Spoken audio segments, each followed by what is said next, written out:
Шара барысында әуелі ауданның тоғызқұмалақ спортының дамуына және қоғамдық іс-шараларына белсенді атсалысып жүрген азаматтарға аудан әкімінің алғыс хаты табысталды. Ал Исатай Қапаев атындағы тоғызқұмалақ кабинеті өзі еңбек жолын бастаған Қарағалы ауылындағы Потанин орта мектебінде өтті. Оған марқұмның ұрпақтары мен шәкірттері жас тоғызқұмалақшылар қатысты.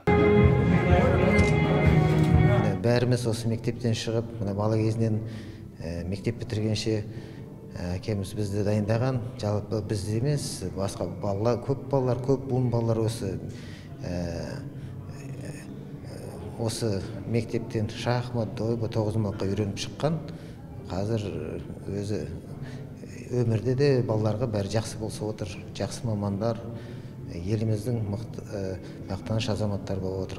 Исатай Қапаев ғұмыр бойы ұлттық зияткерлік спорт тоғызқұмалақты өрге сүйреп, жоғын жоқтаумен өткен. Шәкірттерге ерекше мейіріммен қарап, маңдайларынан сипап ет дейді. Еске алушылар қиын-қыстау кезеңде жоқтан бар жасап, тоғызқұмалақ спортының тұтастай бір буынын дайындаған. Тоғызқұмалақ ешкім білмейді. Тоғызқұмалақ жоқ. Содан кейін бір жәшік қобдиді бірден ойғызып картоннан істетіп алды дағы. Далада бір көк тастар бар. Бітте бар ғой. Соларды жуғызып жатыр. Мен не қыласың мынаны деймін.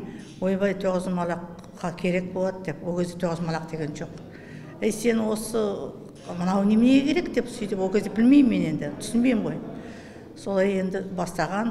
Бүгінде Қарағалы ауылында осы спорт түрі ерекше дамыған. Ел деңгейінде ғана емес, Азия деңгейінде жүлдеге ел кетіп жүрген жастар бар. 5 жасымнан бастап ойнап жүрмін. Өзі әкем тренер болған. Ең басты жетістігім міне осы жуырда өткен Азия чемпионаты Ақтөбе қаласында, сонда ерлер арасында рапидтерінен қола жүлдегері атандым.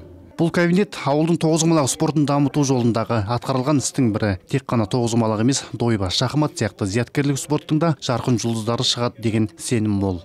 Жанасыл Серікбол, Юрий Белевский, Ертіс ақпарат, Аққулы ауданынан.